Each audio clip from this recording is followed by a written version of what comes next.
बिस्मिल्लाहिर्रहमानिर्रहीम। अस्सलाम वालेकुम। आप देख रहे हैं हालात। मैं हूं सईद चौधरी। राणा सनाउल्लाह ने जो वज़ीर दाखिला हैं इमरान खान को पीटीआई समेत इस्लामाबाद से पसपा होने पर मजबूर कर दिया है। भाग गए। 13 अगस्त को वहाँ जलसा करना था, अब वो लाहौर में जलसा करेंगे। और लाहौर में कहाँ जलसा करेंगे, क्या इंतजामात किए जा रहे हैं, कितने लोग होंगे। और फिर जनरल फैज़ हमीद कोर कमांडर पेशावर जो थे उन्हें तब्दील कर दिया गया है, उन्हें कोर कमांडर भावलपुर लगा दिया गया है। क्या ये मामूल का कोई तबादला है या फिर गैर मामूली तबादला है? और क्या जनरल फैज़ हमीद इस तबादले से खुश हैं या उनकी रजामंदी शामिल है?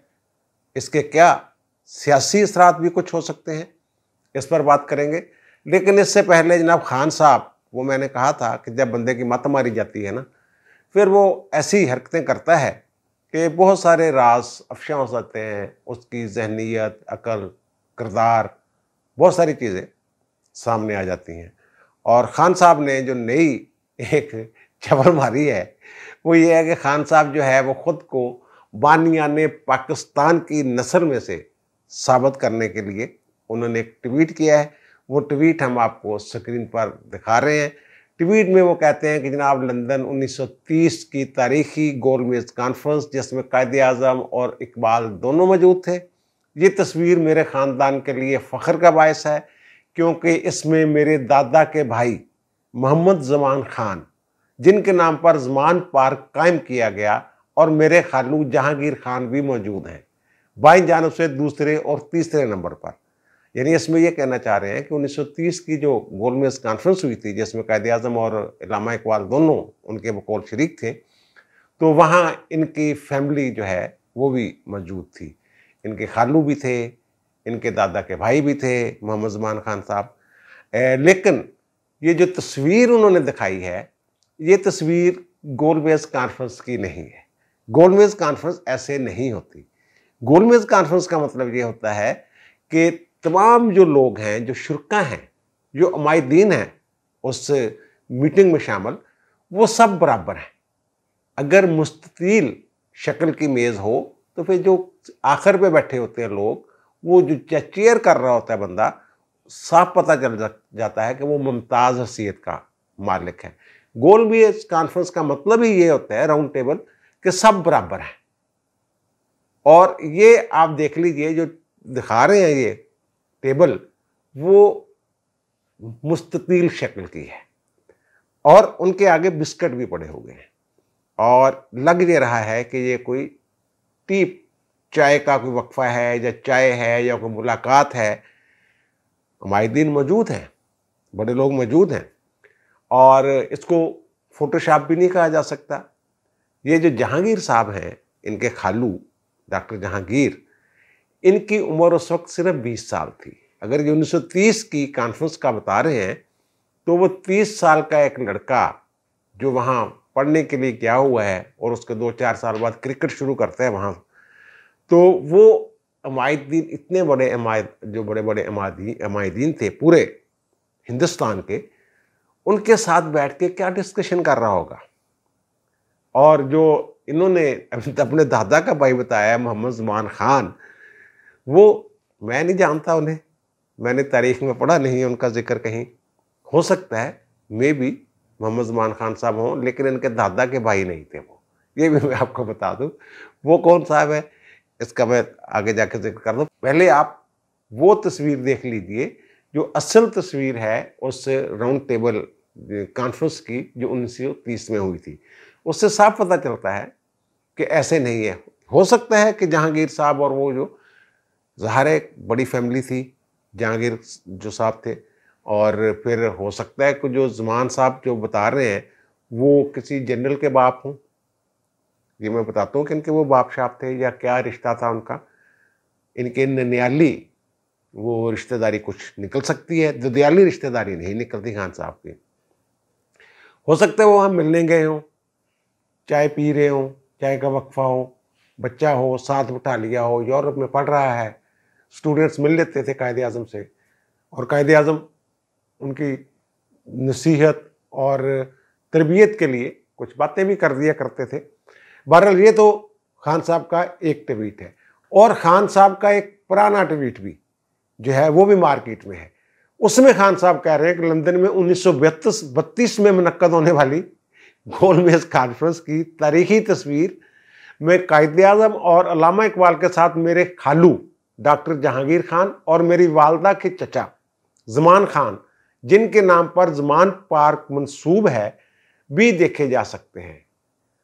यानी खान साहब 2 साल पहले 2018 में वो जो ज़मान साहब हैं वो इनकी वालदा के चचा। जो ज़मान पार्क वाला किस्सा है ना, ये तारीख से खुद को जोड़ने के लिए खान साहब ने कि चलो जो भी हो गया उनसे गलती होगी या क्या, या वो ओवर कॉन्फिडेंट हो गए। ये जो उनके पैरोकार हैं वो तो नहीं मानेंगे, वो तो कहेंगे नहीं नहीं नहीं नहीं, खान झूठ बोल ही नहीं सकता, खान ठीक कहता, पुराना ट्वीट जाली है या नया ट्वीट फोटोशॉप है, कुछ भी कह सकते हैं, वो कुछ भी कहा जा सकता है। अब ज़मान पार्क जो है इसकी कहानी आप सुन लीजिए। यहाँ खान साहब रहते थे और इसका नाम जो था, जो तारीख बताती है, इसका नाम था PLH परेड ग्राउंड, ये ज़मान पार्क जो था। और 1936 में सुंदरदास पार्क इसका नाम रखा गया। पार्क था, इर्द गिर्द 15-20 बड़े बड़े घर थे हिंदुओं के, और सुंदरदास पार्क इसका नाम था। फिर पार्टीशन के वक्त वो लोग चले गए और फिर जनाब एक थे जनरल वाजिद अली खान बरकी साहब। ये बरकी जो है ये भी पठान होते हैं लेकिन न्याजी नहीं होते। ये बड़े मिलजुल कर आपस में रहते हैं, इनकी अपनी ज़बान भी अलग होती है और वो कहते हैं कि इनकी ज़बान किसी को समझ नहीं आती, बड़ी पेचीदा सी, किसी दौर में तो उसकी कहते हैं ग्रामर भी नहीं होती थी। अच्छा, जनरल वाजिद अली बरकी साहब जो हैं ये अयूब खां के दौर में वज़ीर सेहत थे, और जब अयूब खां मुल्क से बाहर जाते थे तो ये कायम मकाम सदर भी होते थे, इतने करीब थे ये अयूब खां के। और जनरल साहब जो हैं वाजिद साहब, ये मेडिकल कोर से ताल्लुक़ था, शायद आंखों के स्पेशलिस्ट थे, बड़े माहिर डॉक्टर थे ये। उन्होंने जब पाकिस्तान के बाद उन्होंने बहुत सारी अलाटमेंट्स करवाई, जिनमें ये ज़मान पार्क वाली जो जगह है, जो जिसे मैंने कहा सुंदरदास पार्क, वो भी इन्होंने अलाट करवाई और वहाँ अपनी फैमिली के लोग जो हैं वो आबाद करवाए। उसमें फिर इन्होंने, इनके बारे में ये भी है कि इन्होंने कोई मरी में सेबों के बागात जो हैं वो भी अलाट करवाए, और इनका जो निक नेम पड़ा हुआ था उस वक्त, बताया जाता है कि अलाटमेंट, जनरल अलाटमेंट, यानी इनका अलाटमेंटों के माहर जनरल थे। और ये ज़मान पार्क कहा जाता है कि उनके वालिद के नाम पर है। उनके वालिद का नाम मोहम्मद ज़मान खान नहीं था, वो शायद अहमद ज़मान खान था, मे बी मोहम्मद ज़मान खान उनके कोई भाई हों, उनके वालिद के, इनके चचा ताया हों, लेकिन उनके वालिद का नाम भी ज़मान खान ही था और वो अहमद ज़मान खान, ये कहा जाता है कि उनके नाम पे फिर उन्होंने ये रखा। और जो इनकी वालदा हैं शौकत खानम, ये उसी बरकी फैमिली से ताल्लुक़ रखती हैं। और फिर उनकी एक जो शौकत खानम की हमशीरा है वो जहांगीर के साथ उनकी शादी होगी। और फिर वो जिनका जनरल साहब का मैं जिक्र कर रहा हूँ, उनके बेटे जावेद बरकी क्रिकेट टीम के कप्तान भी किसी दौर में पाकिस्तान में रहे हैं, बड़े मतनाज़ा वो थे। और उनके एक, यानी कि ये या तो कज़न है जावेद बरकी, या फिर कज़न से ऊपर वाला कोई रिश्ता, यानी कि मामू शामू, करीब करीब मामा के कज़न, इस टाइप इनका ये रिश्ता है, बड़ा पुरस्कार सा। ये ज़्यादा खोलते नहीं है बरकी फैमिली से अपना ताल्लुक़। ये क्यों नहीं खोलते? जो बरकी फैमिली को जानते हैं, जो लोग जावेद बरकी वगैरह को, बहरहाल इन्होंने अपने कज़न को, नौशेरमा बरकी है शायद उनका नाम, वो शौकत खानम में उन्होंने उनकी खिदमात ली हुई हैं।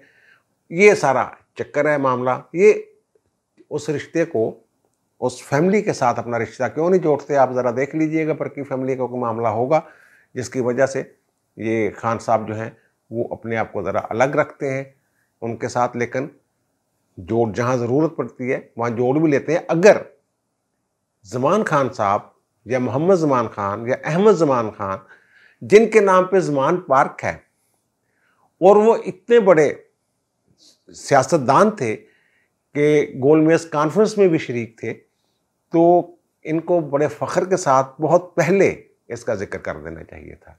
खान साहब को चाहिए था कि जो इन्होंने याददाश्तें लिखी हैं, मेरी नज़र से, वो मैंने पढ़ी हैं इनकी याददाश्तें, लेकिन मेरी नज़र से ये तल्लक या रिश्ता या जो इनका सियासी बैकग्राउंड मुझे, मेरी नज़र से वो नहीं गुजरा। मैं हो सकता है मेरी आंखों से ओझल रहा हो या मैंने वो सफ़े ना पढ़े हों जिनमें ये चक्कर है। बहरहाल खान साहब ने जो एक ये 1930 वाला में जो कॉन्फ्रेंस हुई थी, उसमें जो ज़मान साहब थे वो इनके दादा के भाई थे, और 1932 वाली जो 2018 में ट्वीट इन्होंने की थी, वो जो ज़मान साहब थे वो इनकी वालदा के चचा थे। ये वालदा के चचा वाली बात जो है ना, ये दुरुस्त है।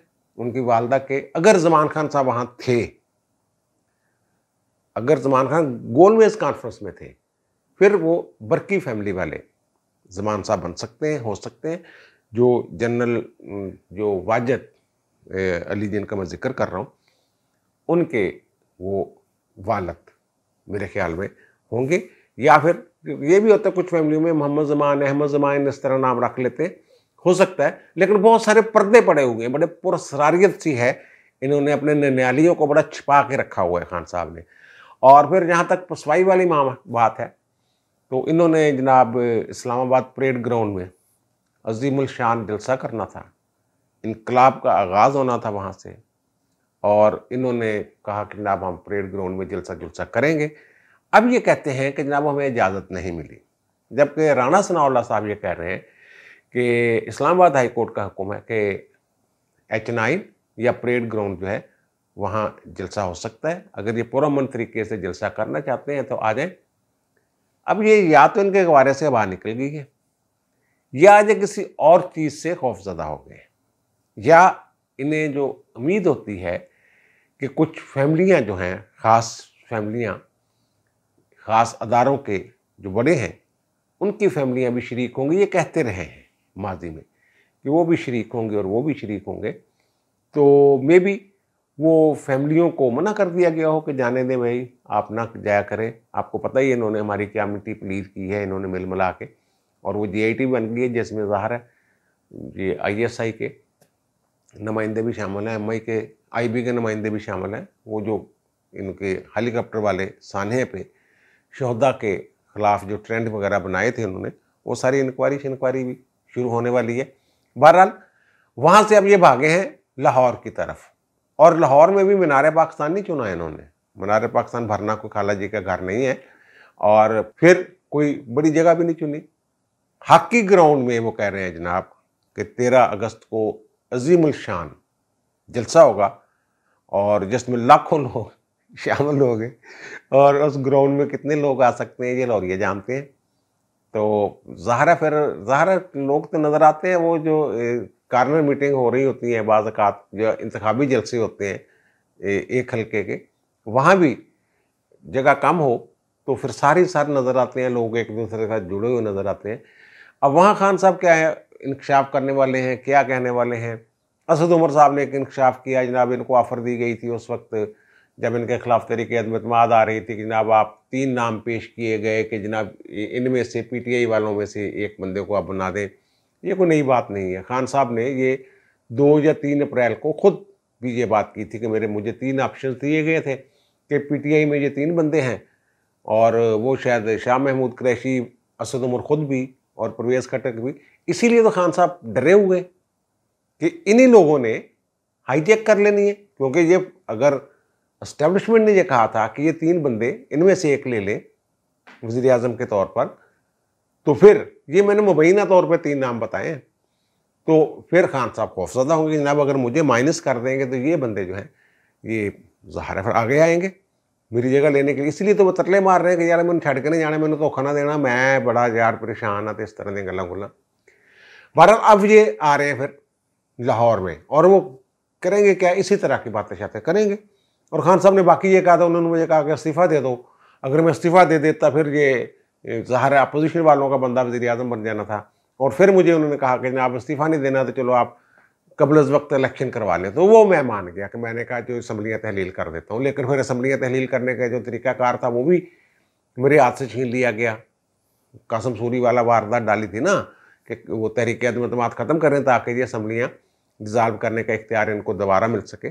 ये इस तरह की बातें शातें ही करेंगे। इनकलाब वाली जो इनका अपना बयानिया, इन्होंने अमेरिका वाला बयानिया खुद दी, उसको ख़त्म कर दिया है।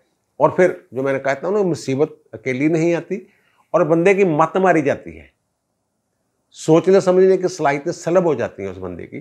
खान साहब के साथ यही हो रहा है। इन्होंने अपना जो सियासी मुस्तकबिल है अपनी हरकतों से 3 अप्रैल के बाद अब तक ये खुद इन्होंने अपना तबाह किया है। इन्होंने अपनी ज़ात के लिए पाकिस्तान को नुकसान पहुंचाया है। ये ऐसी रिपोर्ट्स हैं उन लोगों के पास कि इन्होंने अपना मफाद जो है उसको मुकद्दम रखा, मुल्क की मफाद को इन्होंने नुकसान पहुंचाया इसलिए कि ये हुकूमत नाकाम हो जाए। लेकिन अब वहाँ रावलपिंडी से ये फैसला हुआ है कि मुल्क को नुकसान नहीं होने देंगे। ये आप इसको सियासत में मुदाखलत कह लें, जो भी नाम दे लें, हुब्बुल वतनी कह लें, सबसे पहले पाकिस्तान कह लें, जो भी इसको नाम देना है वो दे लें। और वहाँ ये कुछ ऐसी बातें हो रही हैं कि जनाब 3 जर्नैलों को दागदार किया इमरान खान ने। एक जनरल फैज़ हमीद, जिनका बार बार नाम लिया इन्होंने कि सर्दियों तक रहने दें, मेरे खिलाफ साजिश हो रही है, मैंने ये कहा कि अक्टूबर की बजाय फ़लाँ तारीख, मैंने ये कहा। और दूसरा जनरल आसम मुनीर जो DGISI थे, और जब उन्होंने पिनकी पीरनी की वारदातें पकड़ के एक रिपोर्ट दी तो इन्होंने जनरल बाजवा से कहा कि इसको बदल दो। जनरल बाजवा ने मज़ाहमत की कि यार ये प्रोफेशनल आदमी है, उसने तो ईमानदारी के साथ रिपोर्टें दी हैं कि आपके घर में ये चल रहा है, ऐसे गिफ्ट आ रहे हैं, ऐसे करप्शन हो रही है, तो आप कहते हैं कि उसको बदल दें। उनका नहीं ये बदल दो। उस वक्त बड़ी मोहब्बतें थी इनकी आपस में, और फिर वो मोहब्बतें, और जावेद चौधरी साहब ने, उन्होंने फैज़ हमीद साहब को बरी करने की कोशिश की है कि फैज़ हमीद साहब जब थे ISI में उस वक्त सरबराह नहीं थे, लेकिन वो उनकी जो काउंटर इंटेलिजेंस के DG थे, तो ये और बाजवा साहब वहाँ गए हैं बनी गाला में, अभी वज़ीर आज़म नहीं बने थे वो, तो वो जनाब उन्होंने ट्रैक सूट, इनको इंतज़ार करवाया, ट्रैक सूट में आए और पेशावरी चप्पल टाइप को पहनी हुई, तो बाहर निकले तो उन्होंने कहा जनरल बाजवा से कि आप इनको कहते हैं कि हम इसको वज़ीर आज़म बनाएं। इस तरह की कोई बात उन्होंने की है कि जनाब ये तो काबिल ही नहीं, यानी जनरल फैज़ हमीद इनके वो नहीं थे। लेकिन बाद में यानी तासर ये देने की कोशिश की है कि क्योंकि एक अदारे का फैसला था और फिर उनके ऊपर जब DGISI के तौर पर ज़िम्मेदारी आ गई तो फिर उन्होंने ज़ाहिर अपनी ज़िम्मेदारी निभाई इमरान खान का साथ देने का, क्योंकि अदारे का फैसला था, उनका कोई कसूर नहीं। इस तरह की बातें चाहते हैं उसमें ज़ाहिर सफाई के लिए फिर मामला होते हैं, राह हमवार करने के लिए चीज़ें। इन्होंने बहरहाल 2-3 जो जर्नैल हैं उनको दागदार किया। बाजवा साहब पे इल्ज़ाम बड़ा लगा और अब उनका हो गया है जनरल फैज़ हमीद साहब का तबादला हो गया। वो चले गए बहावलपुर, और फिर जो बहावलपुर के कोर कमांडर थे उन्हें वो लगा दिया गया है मिलिट्री सेक्रेटरी खालिद ज़िया साहब को आर्मी का। और फिर जनाब इसके अलावा जो वहाँ पेशावर में अब चले गए हैं जनाब सरदार हसन अज़हर हजात साहब, वो अब पेशावर के कोर कमांडर होंगे। अच्छा, इसको जितना मर्जी आप छुपा लें, जो सूबाई दारुल हुकूमतों के कोर कमांडर्स होते हैं उनका हुकूमत के साथ राब्ता भी होता है, एक दूसरे की मदद भी करते हैं, जहाँ प्रोटेक्ट करना पड़ता है एक दूसरे को प्रोटेक्ट भी करते हैं, एक दूसरे के साथ तल्लुकात कार जो हैं उन्हीं की हद तक उनके जो आपस में रवाबत हैं उनके बाहमी तल्लुकात डेवलप कर जाते हैं। अब खान साहब भागते थे पेशावर के कोर कमांडर थे फैज़ हमीद साहब, और ख्याल ये था कि वहाँ से इनको लाइन शाइन लेते हैं फैज़ हमीद साहब, शायद इनको वो प्रोटेक्ट करते हैं, हुकूमत के ज़रिए रब्ता करते हैं, ये इनडायरेक्ट रब्ता करते हैं या डायरेक्ट रब्ता करते हैं। पेशावर में इनकी हुकूमत थी और वो वहाँ कोर कमांडर थे। अब उनके तबादले से एक तो ये तासर ख़त्म हो गया है कि खान साहब को वहाँ से कोई इमदाद मिल सकती है। बहावलपुर में जो कोर कमांडर होता है उसका हुकूमत के साथ उस तरह ताल्लुक नहीं होता जैसे सूबाई दारुल हुकूमत। जैसे कोर कमांडर लाहौर जो है या कोर कमांडर पेशावर है, वो हुकूमतों के साथ, या कोर कमांडर कराची है, उनके जो आपस में और हुकूमत के तल्लुकात जो हैं वो एक दूसरे के साथ डेवलप हो जाते हैं, वो उस तरह बहावलपुर वाले जो होंगे उनके तल्लुकात उस तरह डेवलप नहीं होते हैं। और फिर ये मेरी इतला के मुताबिक तो जनाब जनरल फैज़ हमीद साहब खुश हैं इस ट्रांसफ़र पे कि वो जो एक तासर, एक तो पैगाम चला गया है कि खान साहब को वहाँ से अगर कुमक आती थी कोई अखलाकी या अमलन, वो ख़त्म। अब बहावलपुर के ज़रिए कैसे लेंगे ये मुमकिन नहीं है। पेशावर से बातें होती थी कि जनाब पेशावर से कोई कुमक मिल रही है, इनको कोई इमदाद मिल रही है, वो एक तो तासर ख़त्म करने का पैगाम मिल गया है। दूसरा कि ऐसी खबरें भी आप सुनेंगे, अब थोड़े दिनों तक ऐसी मार्केट में आएंगी, कालम शालम लिखेंगे लोग, तज्ज़िये करेंगे कि ये खान साहब ने जब तंग करना शुरू किया आर्मी चीफ को DGIS से के ट्रांसफ़र के हवाले से, तो तब जनरल फैज़ हमीद ने यह मशवरा दिया कि फ़ौज को अलग हो जाने चाहिए सियासत से। ऐसी बातें आप सुनेंगे, जल्द सुनेंगे। बहुत सारे जो जगादरी हमारे साथी दोस्त हैं वो ये जिक्र फरमाएंगे जनरल फैज़ हमीद साहब को क्लीन चिट ताकि मिल जाए। बहरहाल उनका अभी तक तो ये नाम है, और मैं भी ये कहता रहा हूँ कि यार वो जनरल फैज़ हमीद को हमने निशाने पर रखा हुआ है, वो अदारे की पॉलिसी थी उसके मुताबिक इकदाम करते थे, और ज़ाहिर है फिर अपने अदारे के साथ लॉयल्टी शो करने के लिए वो थोड़ा सा आगे बढ़ के भी काम कर जाते थे। मैं इसको गैर मामूली ट्रांसफ़र इसलिए कह रहा हूँ कि आपको याद ही होगा खान साहब ने कैसे फड्डा डाला था जब इनका वो नोटिफिकेशन अक्टूबर में हुआ बतौर कोर कमांडर पेशावर, और DGISI का ओहदा छोड़ने के लिए और नए DGISI का तकर्रर हुआ, तो खान साहब ने फड्डा चिल्ला डाल लिया, और फिर इन्हें 19 नवंबर को इन्होंने वो ओहदा छोड़ा था, और 20 नवंबर 2021 को इन्होंने कोर कमांडर पेशावर के तौर पर जो है खिदमत अंजाम देना शुरू की थी। तो 1 साल भी नहीं हुआ इन्हें, 1 साल के अंदर अंदर ये ट्रांसफ़र हो गई है। वजूहत इसकी जो हैं उनकी जो अगर देखें असरात देखें, वजूहत वो असरात कह लें, इसके सियासी असरात भी हैं, कोई पैगाम भी है। तो बहरहाल खान साहब का जो मैंने कल या परसों जिक्र किया था कि वहाँ जो उनको कह दिया गया कि नहीं भाई खान साहब, यानी कोई तमाम दरवाजे मैंने कहा था ये बंद हो गए, और ख्याल ये था कुछ अर्सा कबल कि फैज़ हमीद साहब को शायद रावलपिंडी में कोई खिदमात जो हैं वो उनकी वो ली जाए, लेकिन वो बहरहाल उन्हें बहावलपुर की कोर जो है वो उनके सुपुर्द कर दी गई है। और ख़ान साहब को जो थोड़ी बहुत कहीं से बातें या तासर जो था, वो तासर हर लिहाज से ख़त्म हो गया है कि जनाब फैज़ हमीद साहब इनकी हुकूमत शदद करते रहें, और ये ख्याल था कि अगर उनको पेशावर की कोर से हटा लिया जाए तो खान साहब के जो पर हैं वो मुकम्मल तौर पर कट जाएंगे। अब पता नहीं वो किस हद तक इनकी मदद कर रहे थे। बहरहाल सुनने में तो यही आ रहा था वो 1-2 माह से कि कहीं खान साहब की सुनवाई नहीं हो रही, कोई मुसालतकार तरले तुरले मारते रहे हैं बीच में, लेकिन वो भी बात नहीं बन सकी।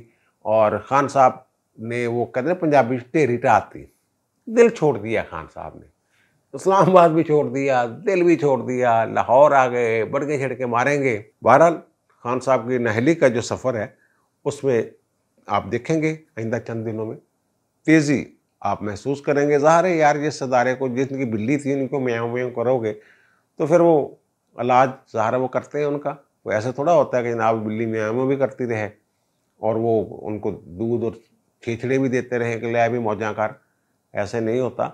अब दीजिए मुझे इजाज़त, इंशाल्लाह दोबारा मुलाकात होती है नए व्लॉग के साथ। अल्लाह ताला आप पर, मुझ पर, हम सब पर मेहरबान रहे। अल्लाह हाफ़िज़।